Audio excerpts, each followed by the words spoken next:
At kaugnay po ng paparating na undas, nasa linya po ng ating telepono si Mr. Daniel Tan, ang Director ng Manila North Cemetery. Sir, magandang umaga po. Diane Kerer po ito ng Rise and Shine Pilipinas sa PTV4. Magandang umaga po, Ma'am Diane. Alright, Sir Daniel, kamusta po ang mga preparasyon po natin sa Manila North Cemetery habang papalapit na po ang undas, sir? Handang-handa na po kami. Actually, bawal na po lahat ng sakyan dito. Sarado na po yung gate na bawal na po mga sakyan. Hanggang kailan po ba, sir, yung huling araw para linisin po ng mga pamilya, mga puntod po ng kanilang mga yumaong mahal sa buhay, sir? Noong October 27 po. Well, gaano po karaming tao pong inaasahan po nating dadagsa po sa sementeryo? Atong buong lingkon po, expected po namin, more or less, mga 2 million po tao. 2 million na katao, sir.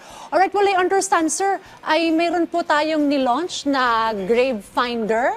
Paki-explain po ito sa ating po mga kababayan para hindi po sila mahirapan kung hahanapin po nila yung puntod ng mga yumaong mahal po nila sa buhay, sir. Opo, meron po tayong website po, manilanorthcemetery.ph. Okay. Ano po ang makita po rito, Sir Daniel, kapag po sila po ay nag-login? Makikita po nila, yung i-search po nila, lagay po nila yung pangalan ng mahal nila sa buhay, then lalabas na po yung section at grave. Paglabas po, pipilitin po nila yung map, i-circle na po sa map kung saan po pupuntahan nila. Alright, well, malaking tulong po ito para sa atin, mga kababayan na bibisita po dyan sa Manila North Cemetery. Sir, yung po namang mga pupunta po sa sementeryo, ano po ang mga paalala po ninyo sa kanila?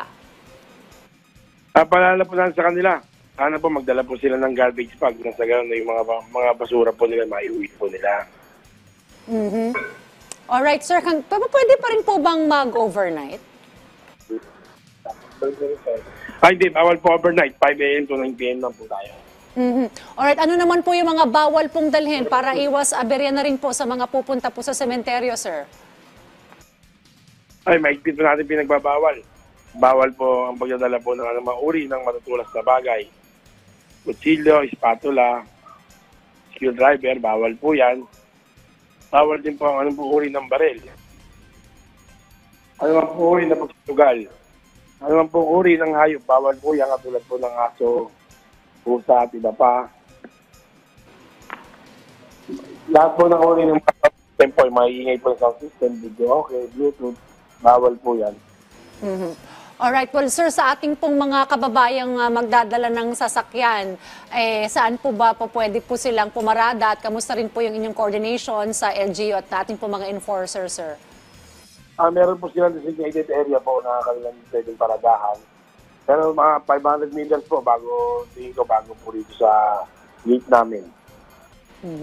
Well, maraming salamat po sa inyong oras. Ito po sa Rise and Shine Pilipinas, Ginoong Daniel Tan ng Manila North Cemetery. Salamat po, sir.